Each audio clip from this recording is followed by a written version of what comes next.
नमस्कार मंडळी, Monika's corner मराठीमध्ये तुमचं स्वागत आहे. आंबा जरी फळांचा राजा असला ना तरी कैरी खाण्याचं सुख काही वेगळंच असतं. आंब्याला पाड लागायला सुरुवात झाली आहे, त्यामुळे या वेळेच्या कैऱ्या काहीही पदार्थ बनवून ठेवण्यासाठी अगदी परफेक्ट असतात.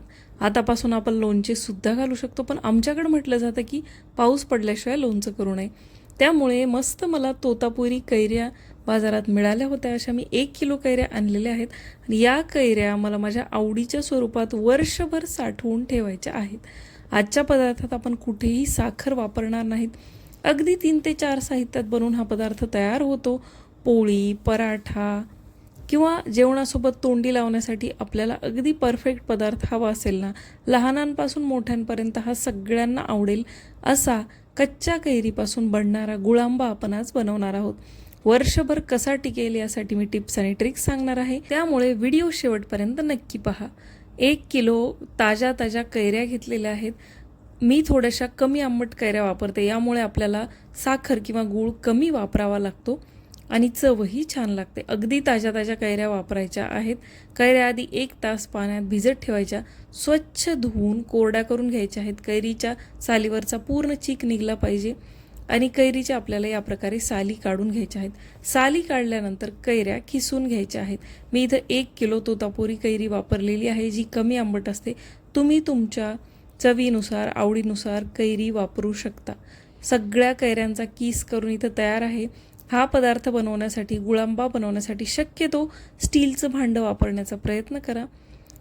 आपण तयार केलेल्या किसामध्ये मी इथं 2 कप किसलेला गूळ घातलेला आहे. 4 कप माझा कैरीचा किस आहे, तर मी इथं 2 कप किसलेला गूळ वापरला आहे. तुमच्या कैऱ्या जर आंबट असतील, किस आंबट असेल, तर जेवढा कैरीचा किस आहे तेवढाच आपल्याला गूळसुद्धा वापरायचा आहे. याची चव आणखी 1 स्टेज वाढण्यासाठी यामध्ये मी लवंग, विलायची आणि दालचिनीचा तुकडा घातलेला आहे. यामुळे गुळांब्याला फ्लेवर अगदी मस्त येतो.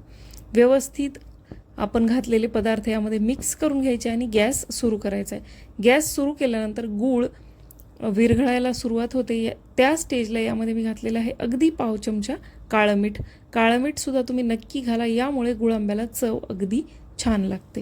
गुळाच्या ऐवजी तुम्ही इथं साखरसुद्धा वापरू शकता किंवा तुम्हाला आणखी गोड हवा असेल तर यामध्ये तुम्ही 3 कप, मी 2 कप घातली, त्या जागी 3 कपसुद्धा गूळ वापरू शकता. 8 ते 10 मिनटं आपल्याला कमी गॅसवर याला छान असं शिजवून घ्यायचं आहे. अर्धी तारी चाचणी आपल्याला याची घ्यायची आहे. जास्त शिजवायचं नाही. जास्त जर गुळांबा शिजवला तर तो अगदी रबरासारखा होतो. त्यामुळे थोडासा रसरशीत आहे. आपल्याला कैरीचा जो किस आहे तो ट्रान्सपरंट दिसायला लागला की गॅस बंद करायचा. गॅस बंद करताना तुम्ही इथं बघू शकता कसं त्यामध्ये थोडंसं पाणी होतं आणि गुळांबा पूर्णपणे थंड झाल्यानंतर तुम्ही बघू शकता अगदी मऊसुद्धा झालेला आहे, कुठेही रबरासारखा झालेला नाही.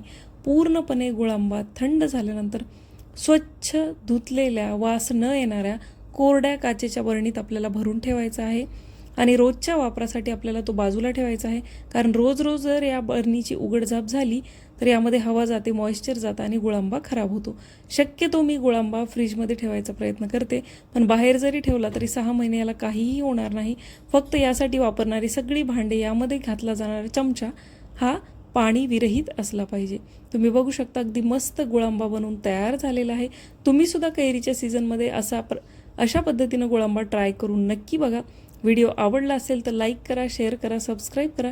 मी भेटते अशाच एका मस्त रेसिपीसोबत पुढच्या व्हिडिओमध्ये. तोपर्यंत बाय.